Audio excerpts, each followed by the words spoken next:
किसी भी economic growth किस तरह देखी जाती है, चलो इकोनॉमिक डेवलपमेंट हो रही है तो डॉक्टर साहब, लेकिन साथ साथ इकोनॉमिक डेवलपमेंट के रिसोर्सेज भी डिप्लीट हो रही है। तो एज मुस्लिम्स अगर हम सिर्फ अपनी उम्मा पे ही बात कर लें, एज मुस्लिम्स हमारी क्या रिस्पॉन्सिबिलिटी है? बिस्मिल्लाहिर्रहमानिर्रहीम। हस्ब साबिक़ एक बहुत ही अच्छे उन्वान के साथ आप लोगों ने मदऊ किया।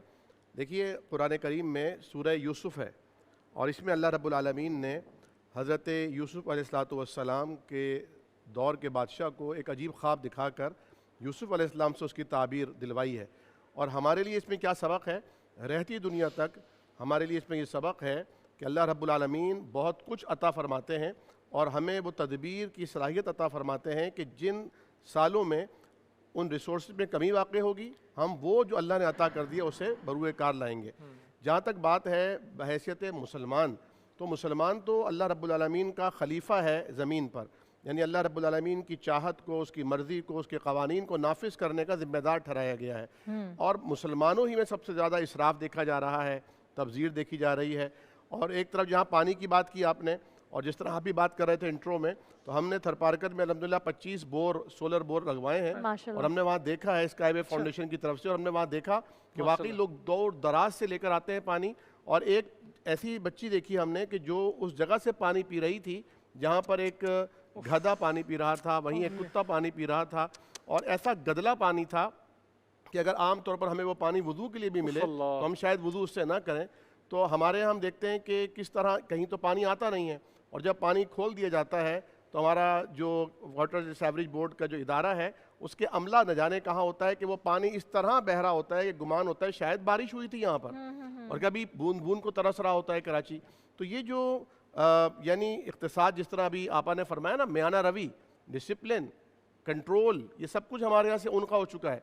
और दिशान भाई, आपकी इजाज़त से मैं एक बात अर्ज़ करूँ कि देखें, अल्लाह के नबी सल्लल्लाहु अलैहि वसल्लम खुद आप फरमाते हैं कि दरमियानी चाल चलो, म्याना रवि करो, ख़र्च से ज़्यादा, यानी आपने यहाँ तक फरमा दिया कि 3 हिस्से करो अपने पेट के, यानी एक तुम्हारी ग़िज़ा के लिए होना चाहिए, एक पानी के लिए होना चाहिए और एक हवा के लिए होना चाहिए। तो आज जो सबसे ज़्यादा अमराद मैदा है, गैसेस के अमराद लाक है, वो इसीलिए है कि आप ओवर ईटिंग करते हैं, आपने हवा के लिए जगह ही नहीं छोड़ी होती। ये असल वजह है। ये हमारे साथ डॉक्टर आमिर मौजूद है। देखिए, है तो इंसान ही, और ख़वातीन तीर चल रहे हैं, बीच में जंग हो रही है, और उसके बीच में कूदना, वो क्या जज्बा है, वो क्या मोहब्बत है, वो कितना हौसला उन ख़वातीन में था कि वो डर नहीं लगती थी, मतलब वो डरती नहीं थी, बस चली जाती थी, चाहे वो तिप का काम क्यों ना कर रही हो। लेकिन it's a very scary site, ख़तरा तो है जान का। तो सही फरमाया आपने। एक तो वो अरब थी, उनकी कुदरती बहादुरी, फितरी बहादुरी मशहूर है। दूसरे, इस्लाम ने आकर उन्हें शुजा और निडर बना दिया था। यानी जो कलमा है ना, ला इलाहा इल्लल्लाह, ये जो नारा अल्लाहु अकबर, ये इंसान को जरी और बहादुर बनाता है। जब वो कहता है कि कोई है ही नहीं ताकतवर अल्लाह के अलावा, कोई है ही नहीं मालिक अल्लाह के अलावा, और उसकी भी हैबत है एक दुश्मन तो पे। जान जो है वो उसके हाथ में है। हज़रत खालिद बिन वलीद रज़ी अल्लाह तआला अन्हु का फरमान है ना कि जिसने ये समझा है कि मैदान कारज़ार या मैदान जिहाद में जाकर मर जाते हैं, वो मुझको देख ले। यानी मेरे जिस्म पर एक अंगुश्त के बराबर भी, एक पोर के बराबर भी ऐसी जगह नहीं है, इंच के बराबर भी, जहाँ ज़ख़म का निशान ना हो। लेकिन देखो, मुझे मैदान में मौत नहीं आई, मुझे बिस्तर पर अल्लाह ताला इंतकाल और रहलत का मकाम दे रहा है।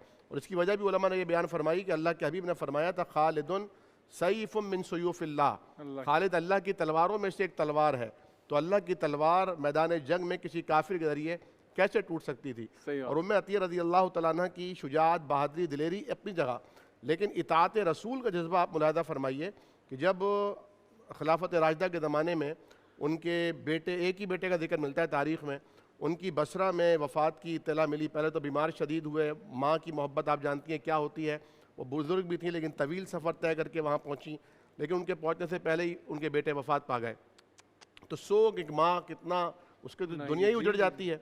लेकिन उन्होंने 3 दिन सोग मनाया है, और तीसरे दिन उन्होंने बाकायदा सुरमा लगाया है जो ज़ीनत का एक इजहार है, और देखने वालों को बताया है कि मैंने ये इसलिए नहीं किया कि मुझे कोई दुनिया भा गई है, या इसलिए नहीं किया कि मेरा दिल अंदर से बहुत खुश है, सिर्फ इसलिए किया कि हुजूर ने फरमाया था सिर्फ बेवा के लिए है 4 माह 10 दिन इद्दत करना, सोग मनाना, उसके अलावा किसी के लिए जायज़ नहीं कि 3 दिन से ज़्यादा सोग मनाया जाए। चुनांचे 3 दिन के बाद मैं अल्लाह के हबीब की उस हुक्म को फॉलो करने के लिए सुरमा लगा रही हूँ और जिन्नत इख्तियार कर रही हूँ।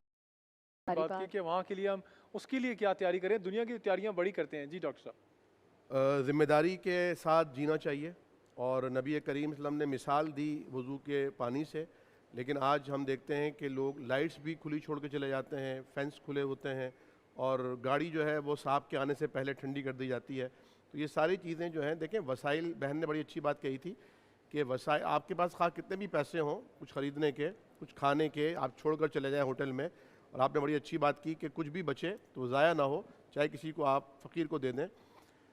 लेकिन जो वसाइल होते हैं ये कौमी अमानत होते हैं, तो कौम को रिस्पॉन्सिबल बनना होगा, हमारे हुक्मरानों से लेकर आप लोगों तक और आप लोगों से लेकर बाकी नाज़रीन तक, हर एक को अपनी ज़िम्मेदारी अदा करनी होगी, तब जाकर हम वसाइल का सही इस्तेमाल कर सकेंगे।